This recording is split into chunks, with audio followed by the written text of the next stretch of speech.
Hi there. I live in the New York City area, and today the east coast of the United States is getting hit by the first big hurricane of the season. We're heading into hurricane season now. And because I run this little Game of Thrones analysis channel here, where I like to examine world-building elements of the storyverse, it got me thinking about the issue of hurricanes in Westeros. Yes, there are hurricanes in Westeros, though they never use that specific name for them. And Daenerys Targaryen herself is called Daenerys Stormborn because she was actually born during one of these hurricanes. I said the name. When it comes to terminology, there actually isn't one consistent name for this kind of tropical storm in real life. The official term, the one Wikipedia uses, is tropical cyclone, but in real life it gets called different things depending on where it's formed. That ones that occur in the Atlantic are called hurricanes, but ones that form in the Northwest Pacific, hitting Japan and China, those are called typhoons. And ones in the South Pacific or the Indian Ocean are just called tropical cyclone. I used an e-search tool for a search of ice and fire to look through all the books on this. None of the books have ever used the word hurricane, typhoon, or tropical cyclone, or tornado for that matter. It's just not a name, not a term in their universe. That doesn't mean they don't happen, though, because they functionally describe what must be a hurricane. Massive storms that form in tropical waters and then travel vast distances into the temperate regions where they make landfall. And I had to look all this up, this is different from if you live in the east coast of the U.S. where we're always dealing with nor'easters. Those form at the border where cold polar air converges with warmer temperate air. They don't travel vast distances. They form right off the east coast, at the border with the polar stuff. It's the convergence region. That's not how hurricanes work. But they describe storms that form in the tropics that travel north and hit Westeros, which is basically what a tropical cyclone or a hurricane does. Mostly I just want to make this video to draw your attention to two big quotes from the books, from the later books that actually, when I was reading, I went, wait a minute, they get hurricanes. So it's these two quotes. The first is from the World of Ice and Fire source book, which came out in 2014. It's the opening paragraph of the chapter on the Stormlands, the region ruled by House Baratheon. The storms that blow up the narrow sea are infamous throughout the Seven Kingdoms, and in the 9 free cities as well. Though they may arise in any season, seafarers say that the worst of them come each autumn, forming in the warm waters of the summer sea south of the Stepstones, then roaring north across those bleak and stony islands. More than half continue north by northwest, according to the archives at the Citadel, sweeping over Cape Wrath and the Rainwood, gathering strength and moisture as they cross the waters of Shipbreaker Bay before slamming into Storm's End on Durance Point. It is from these great gales that the Stormlands take their name. They're called the Stormlands because they're where hurricanes hit. And next, the second quote actually comes from a sample chapter from the as-yet unpublished 6th book. It's from the first Arianne Martell chapter from The Winds of Winter. Arianne had once heard her father, Doran Martell, and Maester Caliad arguing with the Septon about why the north and south sides of the Sea of Dorne were so different. The Septon thought it was because of Durin Godsgrief, the first Storm King, who had stolen the daughter of a sea god and the goddess of the wind and earned their eternal enmity. Prince Doran and the Maester inclined more toward wind and water, and spoke of how the big storms that formed down in the narrow sea would pick up moisture moving north until they slammed into Cape Wrath. For some strange reason, the storms never seemed to strike at Dorne, she recalled her father saying. I know your reason, the Septon had responded. No Dornishman ever stole away the daughter of 2 gods. Ha. But this seems to be describing hurricanes. They form in the summer sea off the coast of SOTHORYOS, the continent which is their fantasy version of Africa, And then they go north across the Stepstones Island chain, sort of like how hurricanes sweep through the Caribbean islands on curving trajectories before hitting the United States. I like the parallel there, that the Stepstones are infamously this borderland that no one really controls, and it's filled with pirate dens. And it's sort of like, the pirates of the Stepstones are like their Pirates of the Caribbean. That, like the Caribbean, they get a lot of hurricanes. That seems to fit for me. And yeah, we have a character remarking on how weird it is that these storms never hit Dorne, even though they're farther south than the Stormlands. I mean, that they're right next to the Stepstones. They go east of them. The result being that Dorne never gets any of this rain, and Dorne remains a parched desert. I guess in real life, people might ask, if hurricanes travel such a vast intercontinental difference, from the tropical waters off the coast of West Africa all the way to anywhere from the Carolinas to Louisiana, most often in the United States, but even as far afield as New York or Texas, someone in the deserts of northern Mexico is probably wondering, why don't we get hurricanes? They've already gone so far. It's just a slight difference in trajectory. Well, ocean and wind currents govern that. And if you track them, they're following the course of the global ocean currents and wind patterns. Same thing with Dorne, that they go east of them. And he says, well, Duran and the Maester think it has to do with water and wind currents. And the result is that while Dorne is a desert, the Stormlands, particularly Cape Wrath and the Rainwood, they get so much moisture that they're what you call a temperate rainforest. Like, think the Pacific Northwest around Seattle, or the Carolinas themselves, getting all that moisture from hurricanes. It's called the Appalachian Temperate Rainforest.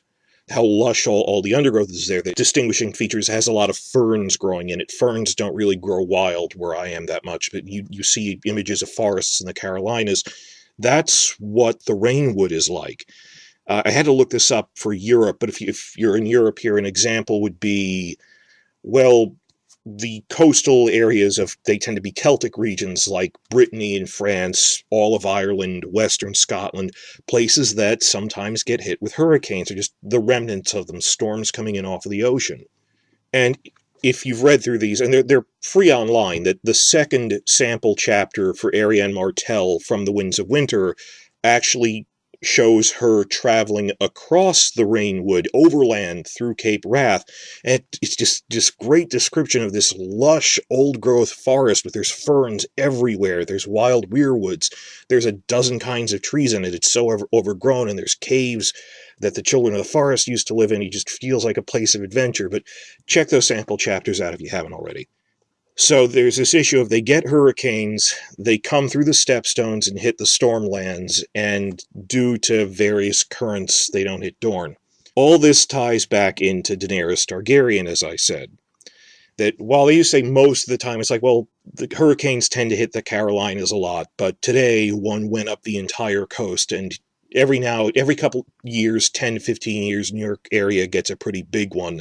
Like Hurricane Sandy was the last really big one that did a lot of damage around here.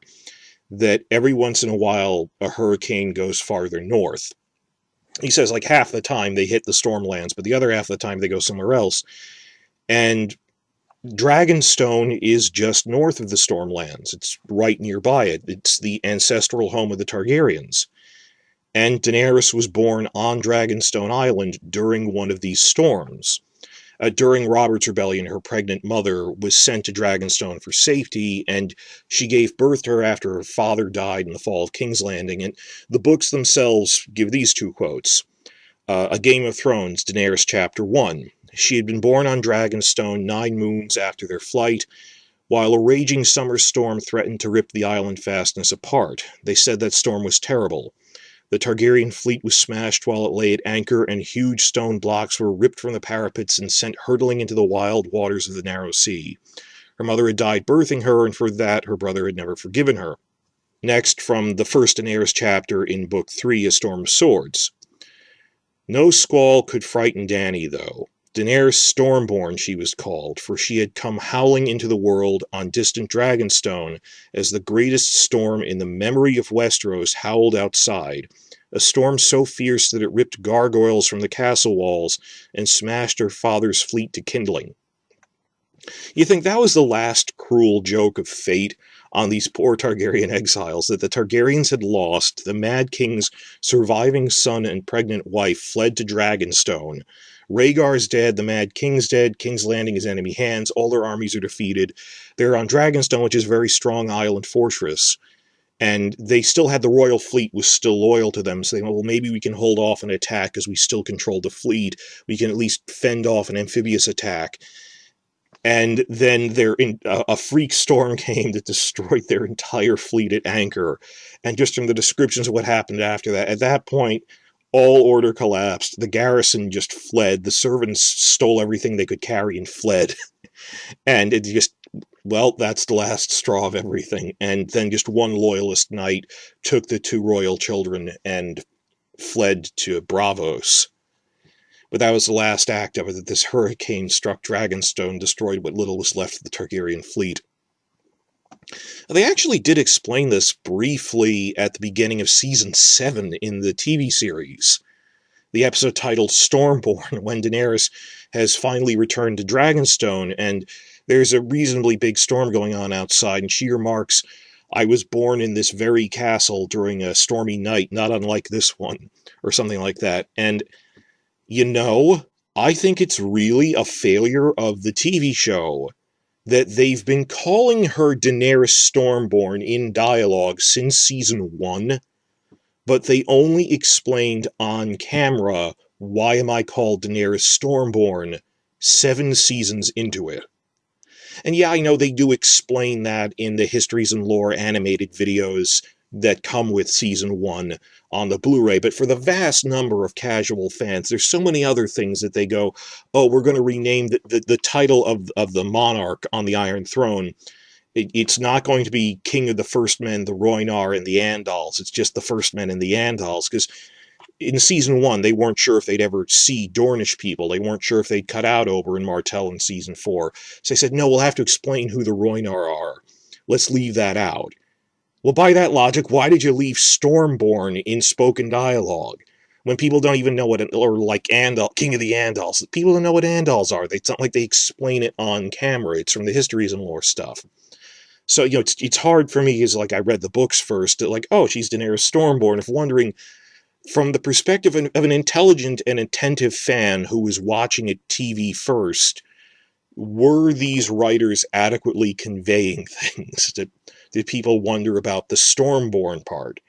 That's really not defensible. They should have either not used it or explained it earlier. But that's how this ties into Dany, that, you know, she's Daenerys Stormborn. Well, technically she's Daenerys Hurricane-born.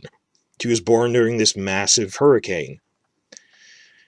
Well, turning back to wider issues, one of the things I enjoy doing is all the little world-building details for this storyverse, just rounding it out more, making it feel more real. Because one of the things is their planet is different from ours in several ways. From, well, it's partially from just it's a different continent. How would, you know, this is where the land would be fertile, this is where there's swamps, this is where there's mountains, to the macro level stuff of, oh, well, this is where trade routes would go, and just logical ripple effects, and it's, you know, great nerdy fun when, oh yeah, it actually falls together naturally and fits that way. You know, like ripple effects of, well, their seasons are longer than ours. Well, how does that affect how they store food and stuff? But in this case, does it make sense, looking at a world map, why hurricanes form off SOTHORYOS and then hit the Stepstones but not Dorne? Like what Duran was asking. Why don't they hit Dorne? Does the way the continents are arranged make sense for what we'd expect for ocean currents and wind patterns? And I think they kind of do. That, just thinking about this as a thought experiment for fun. And I am not a meteorology person at all. I just looked this up and went, you know, that kind of fits. That on real-life Earth, why do hurricanes form in the warm waters off the coast of West Africa, then travel west and then north across the Atlantic in this clockwise arc? Why don't they go straight north? Or why don't they go east? Well, if they did, they'd soon hit land. They'd hit Africa, or they'd hit Europe before they had the chance to grow into a hurricane. They grow when they're over the open ocean. Even so, why don't hurricanes originate in the Gulf of Mexico, then travel straight east to Africa, then up their coast and hit England? Why is it the other way around? Well, there's a reason for that. Well, when hurricanes do get to England, some of the time, it's after they've hit the eastern United States. They go clockwise around the entire Atlantic. Well, ocean currents in the northern hemisphere flow clockwise, while ocean currents in the southern hemisphere flow counterclockwise. In each zone separated by continents or islands, in each of the major oceans, that's how the currents flow, if you look at this chart here. And short answer, this is due to the planet's rotational force and the Coriolis effect. That would take too long to explain. It has to do with the rotation of the Earth. That for a planet spinning in this direction, this is how currents would go in the north, and this is how they go in the south.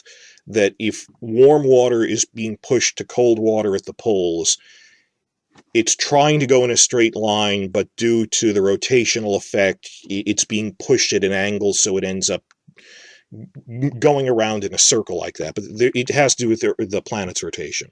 As for the world of Westeros, Planetos, Westeros is apparently also set in the northern hemisphere of its planet.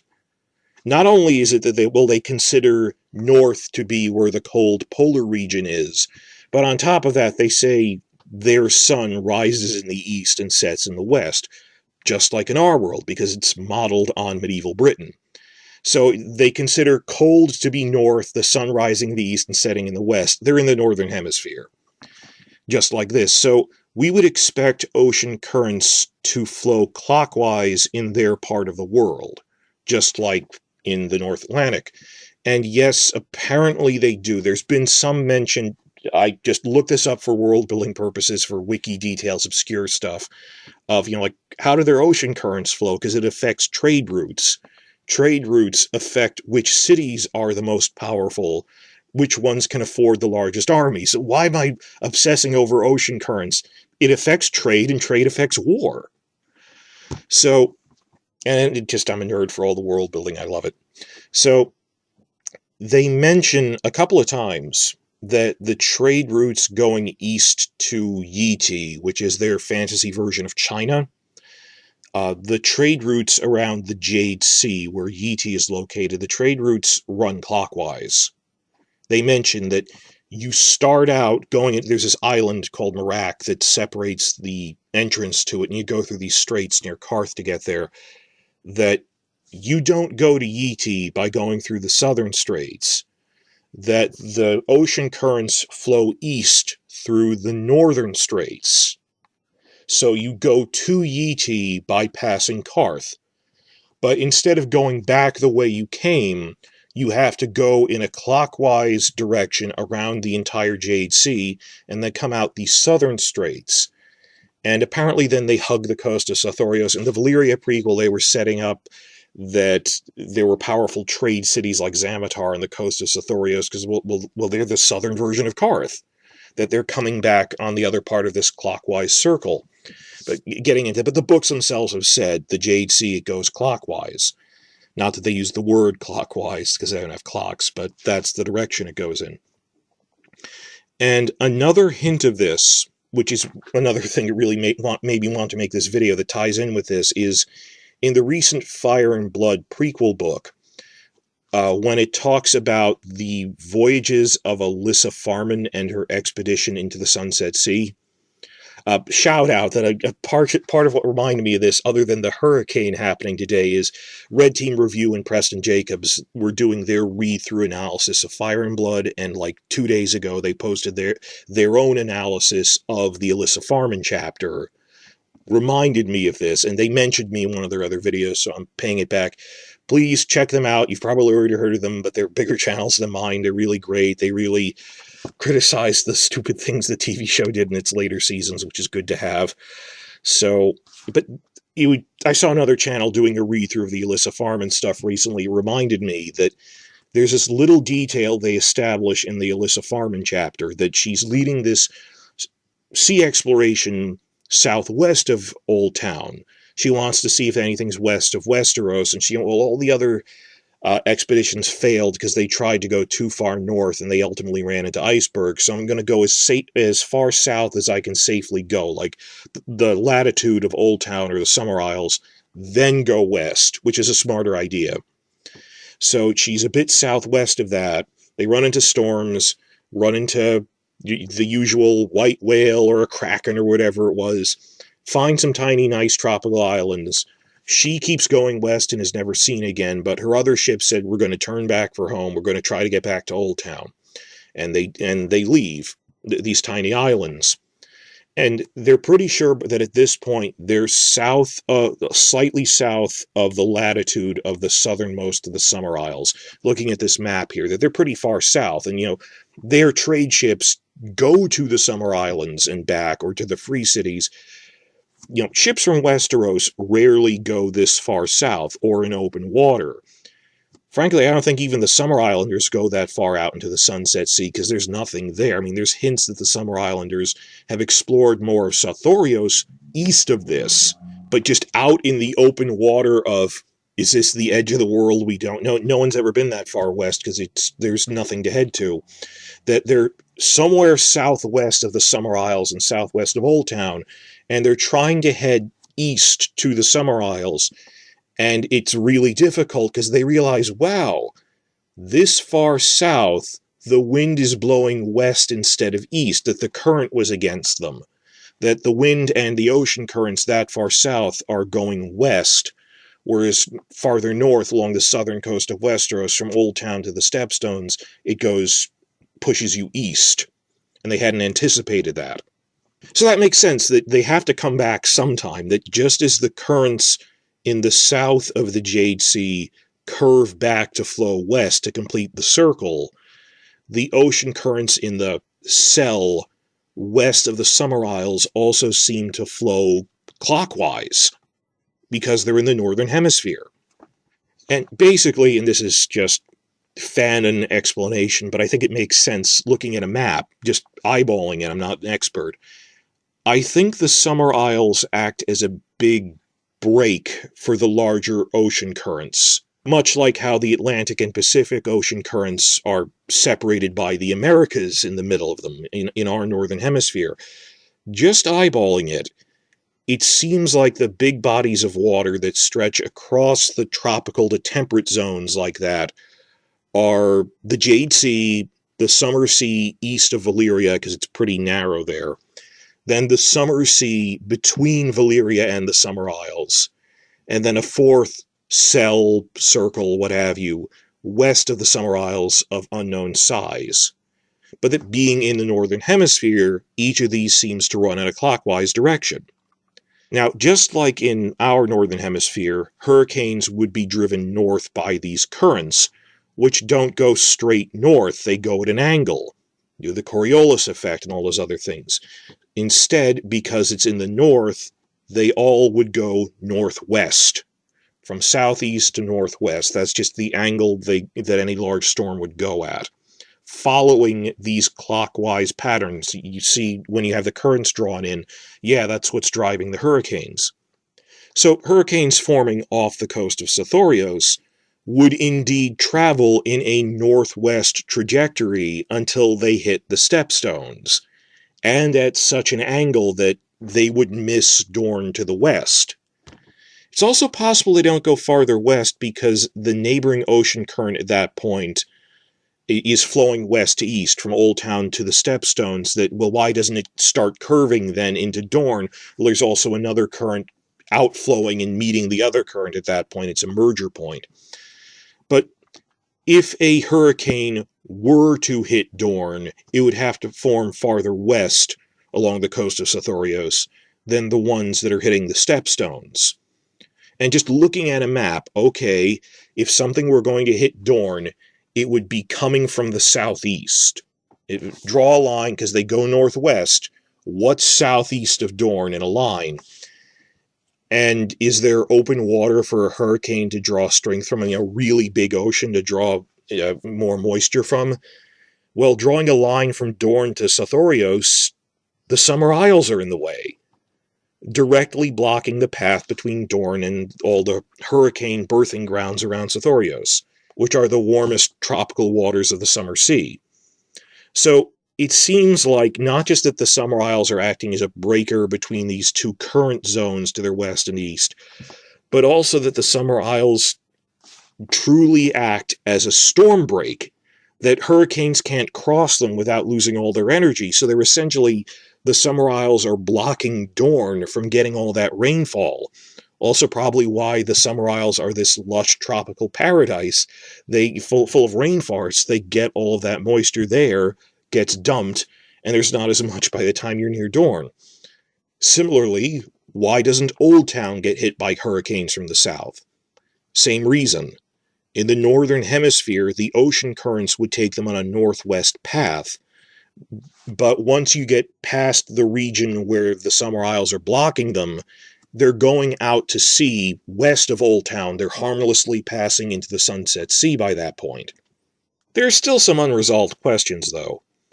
I think Martin did put some thought into this because the weather patterns seem to follow real-life rules, that, well, they're following this northwest trajectory, they form in the warmer waters, they travel north, but it's only really mentioned in passing, and like, one of the two major quotes I'm using for this is from the unpublished next book. I thought we'd have it by now. So, he says that hurricanes travel up the Summer Sea from SOTHORYOS to hit the Stepstones and the Stormlands. Doesn't this mean the Summer Isles are frequently hit by hurricanes? Like, he gave a lot more info on the Summer Isles in the World of Ice and Fire book, but we still don't have as much detail on the Summer Isles as I would like. And we got a lot, it's just it whet my appetite for, I want to hear more about these guys, they're interesting. Like, what's it like being on this island chain? Do they even use horses that much? The Ironborn don't use horses. Well, they have them, but it's just there's so many islands we need to get around by ship. Or do they have to deal with having hurricanes all the time? Because on the one hand, they say the Summer Isles are great because it doesn't snow there, ever. Even in the deepest winter, even north of that, they say only in like the worst 10-year-long winter does it ever snow in Old Town, much less in Dorne. That it's just relatively below the snow line. Or in the Free Cities, Atlantis, that it never snows that far south, even in the longest winter. Maybe a once-in-a-century really long winter it might. Summer Isles, which are farther south, there's no way it snows there in the middle of these winters. So on one hand, that's great. They don't really have to worry about winters coming. But on the other hand, the World Book says that, as in real life, hurricane season is in autumn for them.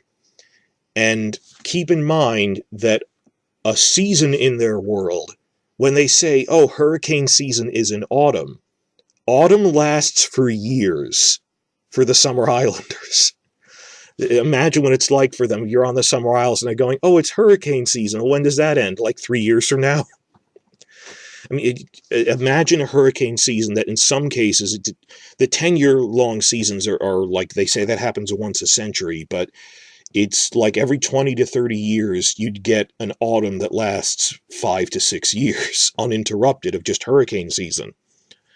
So maybe that far south in the Summer Isles, they don't really worry about winter, but like their cultural version of that is they go, autumn is coming. Or they go, hurricane season is coming, instead of winter is coming. Or maybe it's like in the tropics where it's like, it's not 4 seasons so much as, well, there's the dry season and then there's the stormy season. I'm not sure. But just what is it like there in terms of their weather, climate on a scale of years? How do they deal with, ocean storms? Because they're an island chain in the middle of a relatively large ocean. And another, this is purely speculative, I don't have a good answer for this, just an outgoing question that I randomly thought of while I was making this.